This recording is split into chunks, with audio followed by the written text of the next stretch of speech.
street. Okay, I think we're okay. We can hold still for a second. So on the other side of this street, you can see those officers holding, you can see that orange plastic. So we knew that they were shooting something, but we weren't exactly sure what it was at protesters. You can see that officer is signaling us to move back some as people throw things. All right, we're trying to get out of the line right now because they just... All right, turn around and run! We need to get cover. Noelle, what's going on? Okay, so we were walking backwards, showing you that police line. We need to move. I'll keep talking to you. But as we were backing up, the protesters or people gathered behind us were throwing things at the police. And then the police were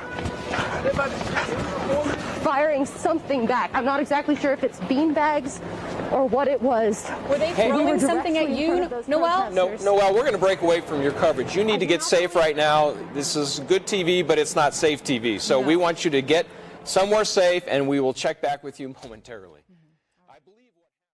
That has been Joe's story all along. It was an ordinary, quiet night. They're all pink. It's a duck. I was like, God, if you can hear me, please stop this right now. I don't know what's happening. Will you please help me? Will you please help me find who did this? And he said, if you didn't do it, I'll make sure that you get to go home. This close to completely losing my life. This close, without any evidence. Since Joe Riley had to fight like he's never fought before to clear his name. And now, he just wants one thing. Help me get my life back. These goats at Lachey Goat Rentals in Cheney are more than cute. They help fight fires by eating flammable brush. Their expert chewing services were in high demand last year, and 2020 was set to be another banner year, until COVID-19 in the last month has been devastating for us. A month ago, we had a 180-day grazing schedule. Right now, we're down to about 4 days. Lester Camp and his fiancée Shailene say they're running out of minerals, alfalfa, grazing land, and shelter, a critical need for cold nights. When they started the business, they built some small sheds that could shelter about 70 goats between them all. But something's changed. Since our grazing season was so absolutely wonderful last year, and knew that this year we were going to be coming into, a lot of work, we bred the goats so we'd have enough work to carry on for the next year. We now, right today, have approximately 150 with another 30 moms getting ready to kids. Pretty soon they'll have more than 200 goats to care for and almost no work to help them do that. They're also worried about the impact this will have. They aren't asking for help for themselves. They're thinking about their beloved goats, each one with a name, and how they're going to make it through this. We're strong people, and we don't, we do everything we can on our own as much as we can.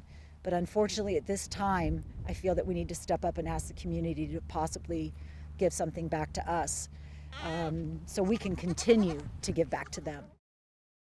Neighbors I've spoken with of Judy Holden and her son Josh say they did not like visitors. They did not like people coming inside their home here on Heroy.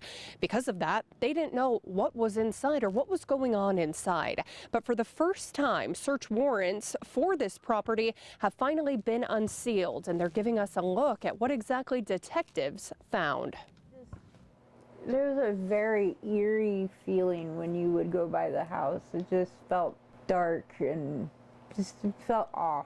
The house on Heroy. This is where 27-year-old Courtney Holden called home for years. But if you ask those who knew her, these four walls were more like a prison. As soon as she would be gone from their house for 5 or 10 minutes, they were at my door pounding to see if she was at my house. In getting both Josh and Judy Holden sent back to Washington to face a judge right here. They are currently in Texas. That's where they ran as the investigation into what happened to Courtney really started to heat up. That process could take a couple more days, possibly even weeks. We'll make sure to keep you posted as it all plays out. Reporting here in North Spokane, Haley Genthner, KHQ Local News. Heard some dishes banging around, thought it was the daughter. Baby was asleep, so I went down there. I took the shotgun because it's the middle of the night. It doesn't have to be my daughter.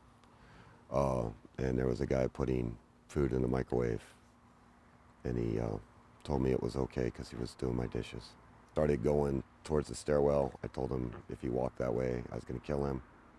He then came at me. I fired into the ground in front of him. He backed up again, and then he came at me and grabbed the weapon, and so I put the weapon in his groin and I pulled the trigger.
Second Harvest told me people started lining up for the event about 3 hours before it started, and they kept coming until an hour after it was supposed to end.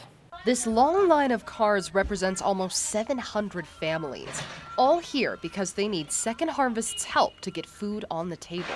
We're pretty stunned by the response today, but certainly glad that everyone heard about it. You know, this is really indicative of the need we're hearing about here in Spokane and really throughout the Inland Northwest. Second Harvest volunteers and the National Guard loaded box after box of food into the trunks of these waiting cars.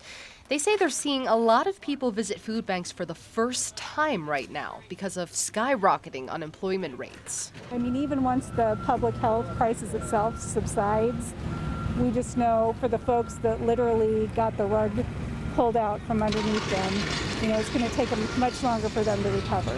So. Inside, like a weak immune system, so you know, this is better than going to the grocery store. And we're out of food stamps right now. And Jessica, a certified nursing assistant who just got her job back after being unemployed because of the virus. I was recently eligible to go back to work, so now I'm back in the field, working every day. But just still trying to get food in the house is a struggle.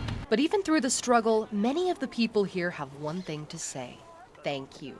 It's a long line, but it's worth the wait, and we're grateful for the help right now. Anything we can get would help. Second Harvest says they still need donations to keep this mission going, and if you'd like to help them, we'll have more about how you can do that on our website, fox28spokane.com. In the newsroom, I'm Noelle Lashley, Fox First at 10.